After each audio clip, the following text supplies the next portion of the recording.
Video பார்த்துக்கு வணக்கம். இன்னைக்கு என்ன பார்க்க போறோம்னு பார்த்தீங்கன்னா 10 மைண்ட் ப்ளோவிங் ஸ்ட்ரகிள் பற்றி தான் பார்க்க போறோம். நம்முடைய சேனலுக்கு நீங்கள் ஃபர்ஸ்ட் டைம் பார்த்தீங்கன்னா சேனலை மறக்காம சப்ஸ்கிரைப் பண்ணிக்கோங்க. பக்கத்தில் இருக்கக்கூடிய பெல் ஐக்கனையும் கிளிக் பண்ணிக்கோங்க. அப்பதான் நம்ம போடக்கூடிய அனைத்து நோட்டிஃபிகேஷன் ஒன்றே வந்துகிட்டே இருக்கும். உங்களுடைய வாழ்க்கையில் நீங்கள் ஒருவருக்கு அதிக அளவில் முக்கியத்துவம் கொடுத்து பேசினீர்கள் என்றால் ஒரு நாள் அவர்களுக்கு நீங்கள் முக்கியம் இல்லாமல் போவதற்கு வாய்ப்புகள் இருக்கிறது.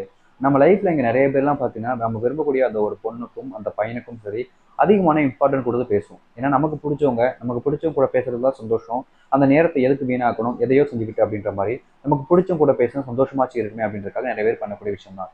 பட் நீங்க எந்த அளவுக்கு அதிகமான முக்கியத்துவம் கொடுக்குறீங்களோ ஒரு நாள் அப்புறம் ஒரு நாள் அந்த ஒரு முக்கியத்துவம் கொடுக்குற விஷயம் உங்க லைஃப்ல மாறுபடலாம். அதாவது நீங்க இவ்வளவு முக்கியத்துவம் கொடுத்திருந்தாலும் அவங்களுக்கு உங்களை பிடிக்காம போகலாம் அண்ட் உங்க லைஃப் விட்டும் போகலாம்.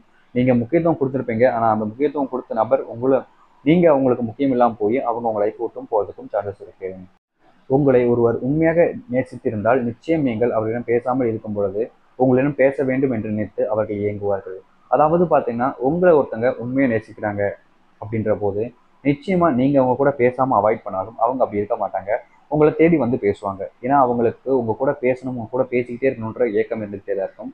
காரணம் அவங்க வச்ச காதல். நீங்க எல்லாரும் அப்படி இருப்பாங்கன்றத சொல்ல முடியாது. ஒரு கொஞ்சம் பேர் தான் அப்படி இருப்பாங்க. ஏன்னா ஒரு சிலவங்களுக்கு ஈகவும் நான் வந்து உன்கிட்ட பேசணுமான்ற எண்ணத்துலயும் நிறைய பேர் அவங்க லைஃப்ல இருக்கக்கூடிய உண்மையான அன்பை இழந்துட்டு தவிக்கிறாங்க. இங்கே ஒருவரை நாம் தேடி தேடி அன்பை காமிக்கும் பொழுதுதான் நம்முடைய அன்பு அவர்களுக்கு விளையாட்டாக போய்விடுகிறது. நாம் இல்லாமல் போன பிறகு புரிந்து கொள்கிறார்கள். இங்கே நிறைய பேர் லைஃப்ல ஒருத்தங்களை விரும்பும் போது தேடி தேடி போய் அன்பை காமிப்போம். அவங்களுக்கு டைம் இருக்காது, பிஸியா இருப்பாங்க, என்ன ஒண்ணுமோ பண்ணிக்கிட்டு இருப்பாங்க. ஆனா நம்ம அவங்களுக்காக வெயிட் பண்றது எல்லாமே பண்றதுன்னு அவங்களுக்காக எல்லாமே பண்ணிக்கிட்டு இருப்போம். பட் என்னன்னா ஒரு கட்டத்துக்கு மேல நம்மளே வேணாம்னு சொல்லிட்டு அவங்க தூக்கி எறிஞ்சிட்டு போயிடுவாங்க. நம்ம காமிச்ச அன்பு அவங்களுக்கு விளையாட்டா போயிடுச்சுன்னு நினைக்கிறேன். ஸோ உங்க லைஃப்லயும் இப்படி நடக்கலாம். அண்ட் உங்க லைஃப்ல நீ விட்டு போனதுக்கு அப்புறமா அவங்க புரிஞ்சுக்கிறாங்க. சப்போஸ் இதை நீங்க உங்க லைஃப்ல உங்களுக்கு அன்பு காமிக்கிற நபரை நீங்க சரியா புரிஞ்சுக்கலைன்னா தயவு செஞ்சு புரிஞ்சுக்கோங்க. விட்டு போனதுக்கு அப்புறம் ஃபீல் பண்ணாதீங்க. இங்க இருக்கக்கூடிய ஒரு சில ஆண்களும் பெண்களும் தனக்கென்று ஒரு துணையை தேடிக்கொள்ள வேண்டும் என்று நினைக்கிறார்கள். அப்படி தேடும் பொழுது தவறான நபரை தேர்ந்தெடுக்கிறார்கள். இங்க இருக்கக்கூடிய நிறைய பேருக்கு இப்போ சின்ன வயசுலயே பார்த்தீங்கன்னா லவ் பண்ணணும், ரிலேஷன்ஷிப் வேணும் அப்படின்ற ஒரு மைண்ட் செட்ல வந்துடுறாங்க. ஃபார் எக்ஸாம்பிள் சொன்னா ஒரு 10 படிக்கிற ஒரு பையனுக்கும் ஒரு பொண்ணுக்கும் லவ் வேணும் அப்படின்ற ஒரு மைண்ட் செட்டுக்கு வராங்க. ஸோ இப்படி இந்த வயசுல நீங்க லவ் பண்றீங்க ஒரு வயசுக்கு வரும்போது கண்டிப்பா பார்த்தீங்கன்னா நீங்க தேர்ந்தெடுக்கக்கூடிய நபர் ரொம்பவே உண்மையா அப்படின்ற இருப்பாங்களான்னு பார்த்தீங்கன்னா இருக்க முடியாது.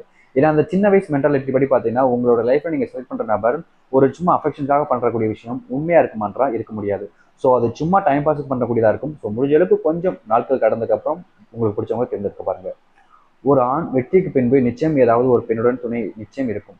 அதே போல் ஒரு ஆணின் தோல்விக்கு பின்னும் ஒரு பெண்ணின் நிச்சயம் இருக்கிறார். அதாவது பார்த்தீங்கன்னா இங்க எல்லாரும் சொல்லக்கூடிய விஷயம் ஒரு ஒரு ஆண் வெற்றி அடைஞ்சிட்டா அதுக்கு முன்னாடி ஒரு பெண் இருப்பாங்கன்ற சொல்லக்கூடிய விஷயம். ஆனா ஒரு ஆண் தோல்வி அடைஞ்சிட்டாங்கன்ற போது அந்த தோல்வி அடைஞ்சதுக்கு காரணத்துக்கு பின்னாடியும் ஒரு பெண்கள் இருக்கிறதுக்கு சான்சஸ் அதிகமா இருக்கும். காரணம் வெற்றிக்கு எந்த அளவுக்கு ஒரு பெண் உறுதுணையா இருந்தா அவங்களோட லைஃப்பை மோட்டிவேட் பண்றாங்களோ அந்த மோட்டிவேட் பண்ண அந்த கூடிய ஒரு பொண்ணே ஒரு நாள் இல்லாம போகும்போது அந்த பையனால எதுவுமே செய்ய முடியாம போயிடும். இங்க எல்லா ஆண்களாலும் அப்படி இருக்க முடியுமானா இருக்க முடியாது. ஒரு சில ஆண்களால் தான் தனியா இந்த ஒரு விஷயத்தாலும் தைரியமா செய்ய முடியும். பட் மோஸ்ட்லி பட் ஆண்கள்ல பாத்தீங்கன்னா அவங்களால தனியா ஒரு விஷயத்த பண்ண முடியாது. அவங்களுக்கு உறுதுணையா ஒருத்தங்க தேவைப்படுறாங்க. அது இந்த பெண்ணா இருந்திருக்காங்க. அந்த பெண் இல்லாம போகும்போது அவங்களோட லைஃப் சக்சஸ் பண்ண முடியாம தோல்வியிலையும் போய் முடிகிறாங்க. ஸோ உங்க லைஃப்ல நீங்க ஒருத்தங்க விரும்புறீங்கன்னா உண்மையா அவங்க இருக்காங்க, நீங்களும் இருக்கீங்கன்னா தயவு செஞ்சு அவங்களை விட்டு வராதீங்க எந்த காரணத்தை கொண்டும். முடிஞ்சவங்களுக்கு அவங்க ரிலேஷன்ஷிப் இருந்து கல்யாணம் பண்ணிக்க பாருங்க. இந்த ஒரு வீடியோவில் தான் உங்களுக்கு பிடிச்சத லைக் பண்ணுங்க, ஷேர் பண்ணுங்க. டாடா, யூ, பாய்.